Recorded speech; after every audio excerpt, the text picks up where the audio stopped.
O apóstolo João, em sua epístola, diz que o mundo jaz no maligno. E o apóstolo Paulo chama este mundo de mundo tenebroso.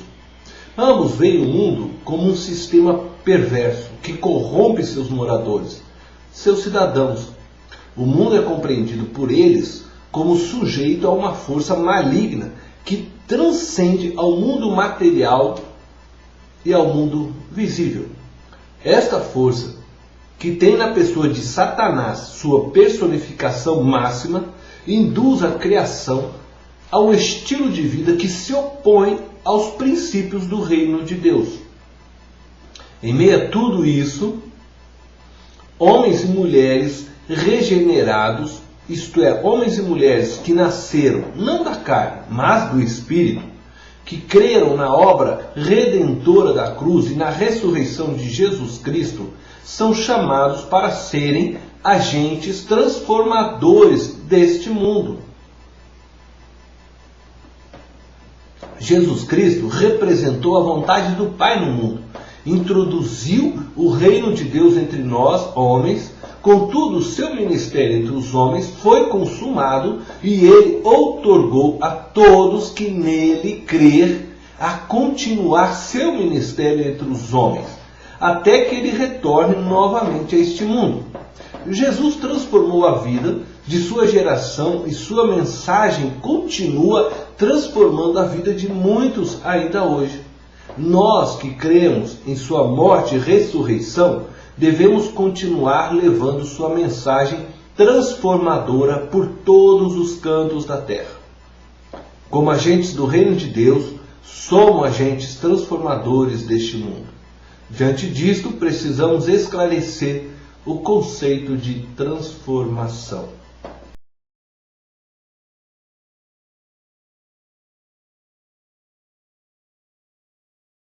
Primeira pergunta que necessitamos responder: o que vamos transformar? Devemos transformar nosso mundo, onde alcançarmos, onde pudermos influenciar. Não devemos nos iludir, pensando que todo mundo, isto é, que todo cidadão se tornará cristão. Mas devemos compreender que Jesus nos ordenou pregarmos sua mensagem de salvação, de transformação de vida. Jesus nos ensinou também a orar: venha o teu reino e seja feita a tua vontade, assim na terra como nos céus. Portanto, precisamos acreditar que podemos transformar o mundo da história, da cultura, das vestes, das línguas, da musicalidade. Somos chamados para transformar a história concreta da humanidade. Somos chamados para fazer com que o reino de Deus se manifeste entre nós, que ele seja realidade concreta e não apenas abstrata. Como cristãos, precisamos penetrar em todas as culturas e subculturas. Se faz necessário influenciarmos o mundo do saber, do objetivo, do subjetivo, de toda a sociedade, ainda que nem todos se tornem cristãos. Devemos sonhar com a possibilidade de possuirmos uma sociedade mais justa, verdadeira, pura, misericordiosa, alegre, porque somos os agentes implantadores do reino de Deus. A segunda pergunta que devemos responder: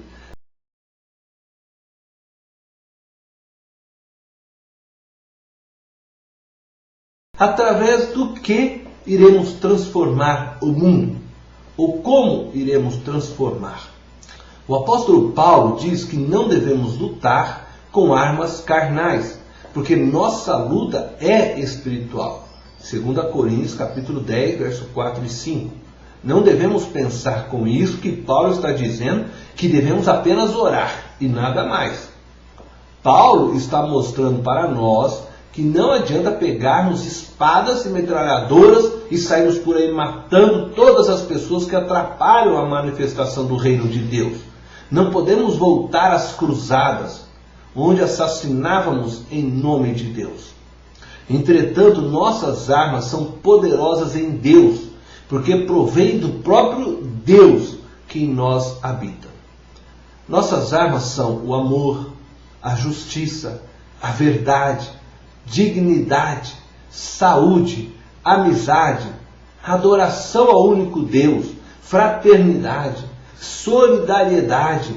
Estas são as armas poderosas que levam cativo todo o pensamento à obediência de Cristo. Estas são, na verdade, as causas que Deus advoga. Quando lutamos por isso, as pessoas se aproximam de nós, buscam saber o porquê fazemos estas coisas. Por que lutamos por um mundo melhor quando ninguém mais acredita nisso? É desta forma que vamos transformar. Para isso precisamos sair do casulo espiritual. Precisamos entrar na periferia da cidade. Precisamos criar projetos que dê vida aos necessitados, que leve amor aos alcoólicos, drogados, que restaure a virgindade da prostituta, que faça do ladrão um homem justo e trabalhador. Precisamos caminhar pelas ruas e becos da cidade como caminhou nosso Senhor e Salvador Jesus Cristo. O verdadeiro amor levará o mundo à transformação. Portanto, meus filhinhos, não amemos só de palavras, mas de fato e de verdade, conforme diz a epístola 1 de João, capítulo 3, verso 18. A terceira pergunta que precisamos responder: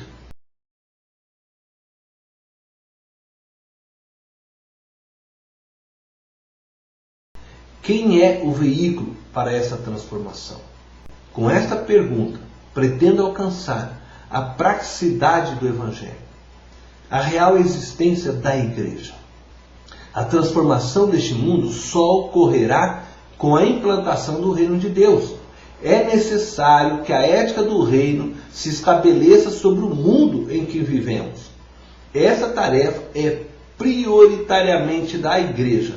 Não podemos dizer que é exclusiva da Igreja, porque o reino de Deus se estende além da Igreja.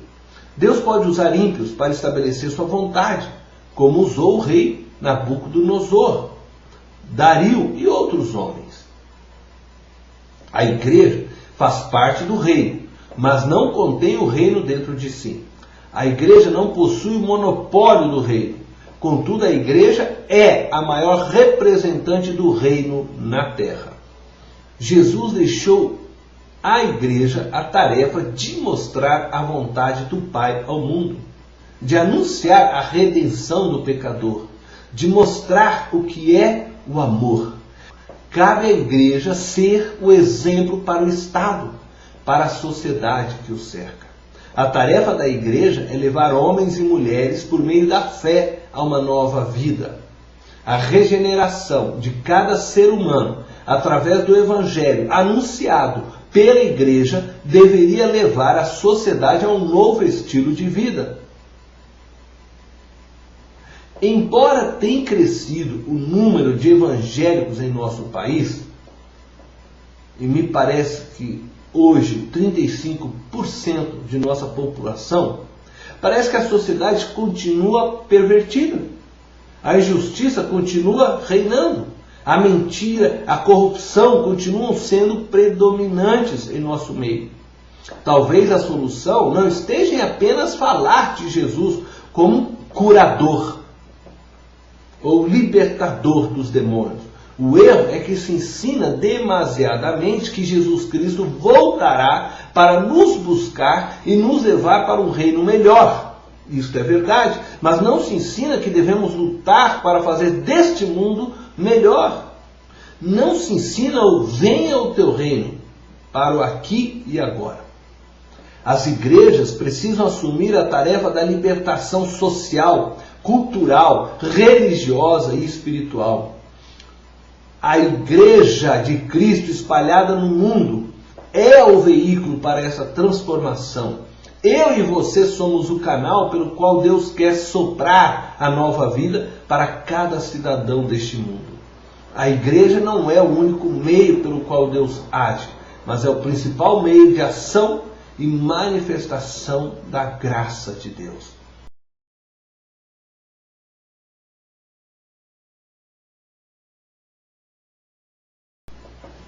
Nós, cristãos, devemos ser agentes de transformação, porque somos os embaixadores do reino de Deus. Não podemos negligenciar a tarefa que nos foi ordenada por nosso Senhor Jesus Cristo.